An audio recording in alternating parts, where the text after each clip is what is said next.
สบายดีหมู่เพื่อนหมดทุกคนที่ว่ากำลังติดตามน้ำฝนอยู่ทางโซเชียลเน็ตเวิร์กเนาะ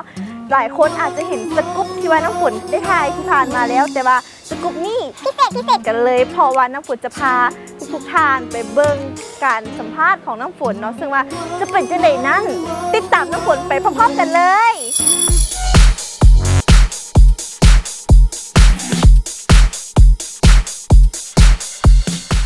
เจ้านอนเดี๋ยวน้ำฝนกำลังรอท่าการสัมภาษณ์รายการซุ่มๆวาไรตี้อยู่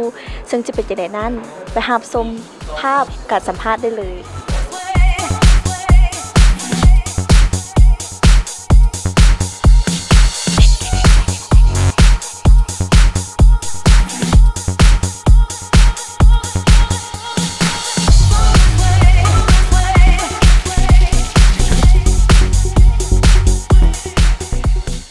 นอนเดี๋ยวนี้น้ำฝนกับสัมภาษณ์รายการซุ่มๆอะไรตีแล้วกับมวลหลายเนาะแต่ว่าบัดนี้กิจกรรมของน้ำฝนต่อไปจะเป็นอย่างติดตามได้เลยเจ้าหลังจากที่ว่าน้ำฝนได้ไปสัมภาษณ์รายการซุ่มๆอะไรตีแล้ว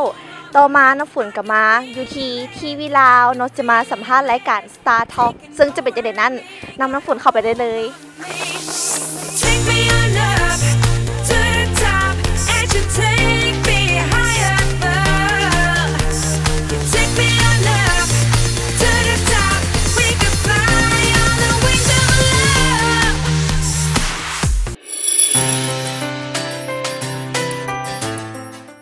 เจ้ามื้อนี้น้ำฝนก็พาไปเบื้องหลังการสัมภาษณ์มันแล้วก็รู้สึกเมื่อยแต่ก็ม่วนเพราะว่าเป็นสิ่งที่ว่าน้ำฝนมักสกู๊ปนี่น้ำฝนพาไปเบื้องหลังการสัมภาษณ์แล้วส่วนสกู๊ปต่อไปจะเป็นจังไดต้องไปติดตามกันเพราะว่าน้ำฝนจะมีแนวมาเซอร์ไพรส์แน่นอนพิเศษแน่นอนต้องติดตามเด้อ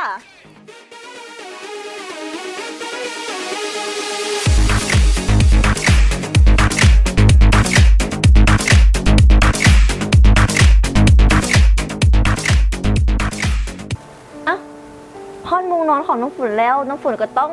ขอตัวไปนอนกันเด้อฝันดีทุกคนบ๊ายบาย